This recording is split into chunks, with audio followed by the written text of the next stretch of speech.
This is my 2011 Cayenne Turbo, and one of the buttons on here doesn't work, and I'm going to try to fix it. It is actually this temp control. I cannot change my temperature off of low. Everything else works, so we're going to remove some stuff here and fix it. All right, step one, open this, reach in with your finger, and slide that little guy out. If you need to clean it, good time to do that. Now you should be able to see two T20 bolts. That's what they look like. Now we have to remove the trim of this thing, and if you get a little trim removal tool, like a little plastic tool, and get it under there and pull it out from this side. I'm just gonna use the smallest flat blade I have and just tuck it under there. Pry it up just a little bit. I'm gonna lift it up a little. All right, mine finally popped off, but you can see I broke that tab up there and the tab down there. So that is where they hook in there and up here. If you just grip the base tightly, if I do it with two hands, I can start untwisting this and unscrewing it.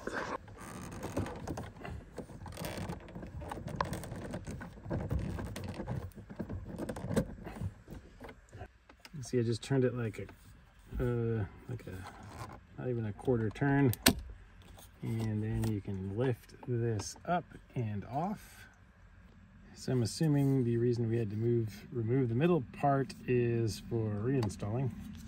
Now we're going to remove the trim that has the Cayenne wording on it, and you should just be able to pull it off, they say. To get a trim tool in from this side. There we go. And I'll just gently work it off.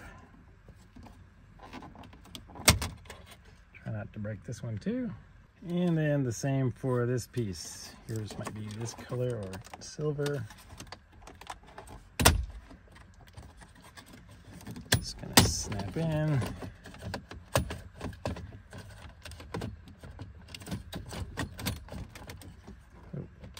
My head unit is kind of in the way. It's aftermarket.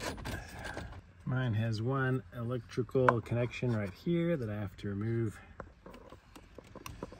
Pulling up hard from here again, and now everything is detached.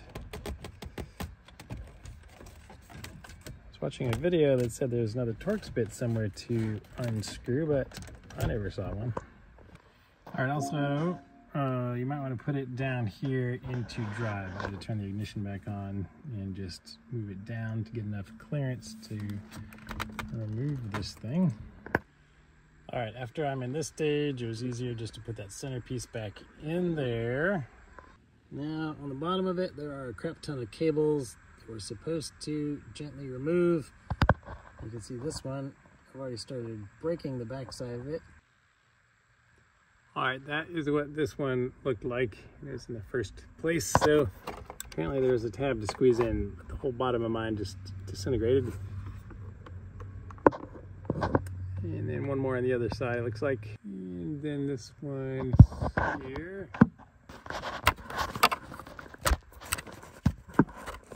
Just slide it out and untuck it. Oh God, I never would have figured that out if I hadn't used my camera to look down here.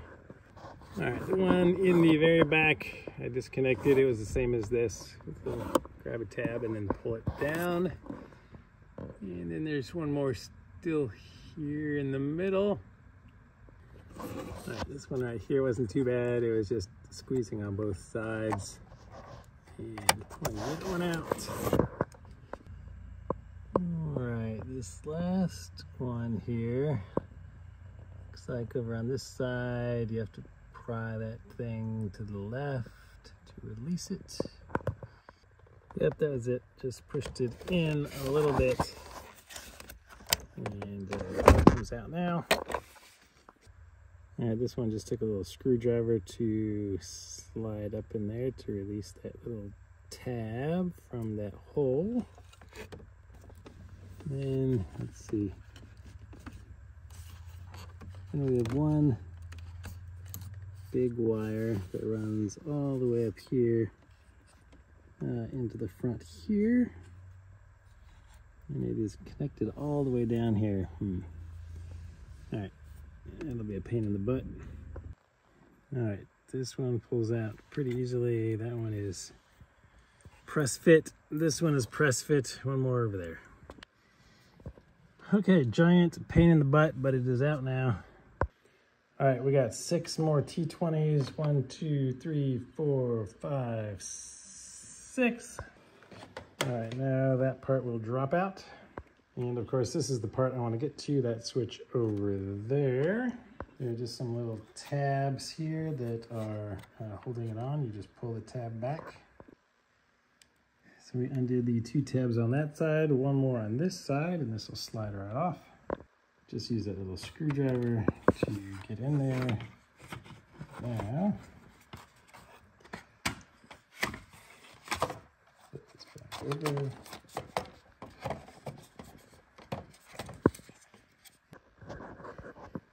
All right, it just comes right off like this. The ribbon cable is still attached. I'm just going to leave that attached. It's got these little tiny screws all the way around the edges of the circuit board we're going to remove. All right, this itty bitty guy is a T9. I'm just going to go ahead and unscrew these. So they're pretty tight.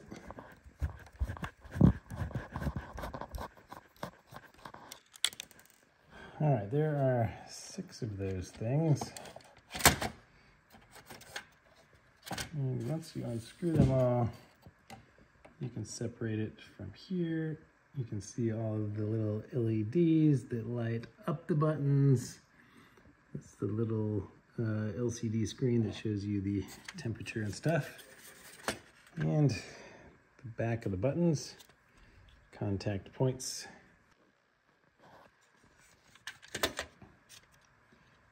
This is just a little piece of rubber that lays over them, and here's our problem switch. I'm gonna go ahead and take this all the way out and knock it off and clean it. A screwdriver right under that tab, and I can pop the button off. All right, well, I took off the non-working one and the working one right next to it, hoping to see something different, but they look to be identical to me. And these mechanisms that go back and forth also seem to be doing the same thing. Now you can pop out this little metal clip in the back if you want. This little metal clip is what helps these things spring back once you push on them. All right, I'm just holding the board onto the back firmly.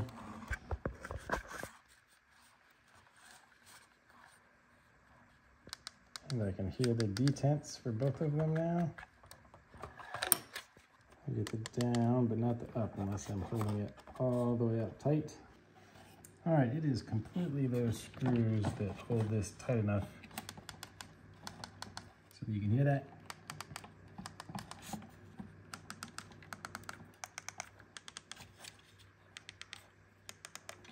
All right, let's try this. All right, well, we got it back together, except for the shifter. Oh, yes. Fixed it. All right, trying to get my handle back on. If I put it in here, this little hook that operates when you push in the button on the front, I think is supposed to go under there so that it lifts this up to allow you to shift. But as you can see, if you just put it on,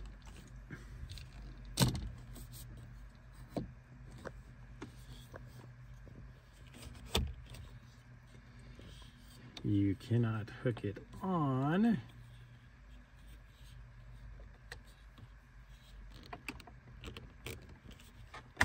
See, maybe if I hold it out a little bit. Even if you hold the button out all the way with your hand, it just sits right here. You push it down further, it goes like that instead of underneath it. So I think these two little T9s on the top need to come out. Oh, never mind. Taking those out didn't do any good. So all I did is I held the button out so that this rod would be flat, and then I just used a flathead screwdriver, and as I was lowering it, I just pulled that piece away and jammed that under it, and then pressed on this a few times until it became unstuck again. All right, so I think we are back in business. No need to remove those. I just crank those back down. Tidy this back up, and all done. Oh, and if you're doing that, you might be interested in these things that I found on Amazon. They just fit right in here, and they are an awesome place to stick your cell phone or anything else. They don't interfere with the handles, and there is one for each side. Just drop it into place, press it down, and it doesn't go anywhere. It's a nice black Alcantara. I'll put a link to these guys in the description. You can get them on Amazon. They are super cheap and really handy if you have a Cayenne. Hope this was helpful, guys. Thanks again for watching, guys. I'll see you guys on the next video.